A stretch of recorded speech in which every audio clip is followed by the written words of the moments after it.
बाळूमामांनी समाधी घेण्यासाठी आत्मापूरच हे स्थान का निवडलं? आदमापूरमध्ये एक मामांचं अतिशय अनेक भक्त आहेत मामांचे, पण त्याहून एक वेगळे भक्त म्हणजे आदमापूरकर भोसले सरकारवर.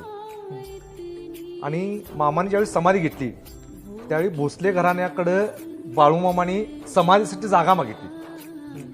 आणि त्यावेळेला त्याच्या अगोदर बाळूमामाने सुद्धा गडिंग्लज, भडगाव, औरनाळ, कापशी, मेतके, सांगलवाडी अशा अनेक ठिकाणी भक्तांच्याकडे समाधीसाठी जमीन मागितलेली होती. पण त्यावेळी कुठलेही भक्त पात्र ठरले नाहीत आणि कोण देतो म्हटले नाहीत. पण ज्या वेळेला आदमापूरकर भोसले सरकार यांच्याकडे बाळूमामाने जमीन मागितली समाधीसाठी त्यावेळी तात्काळ त्यांनी हो म्हटले आणि ते मामांच्या शब्दाला पात्र झालेत.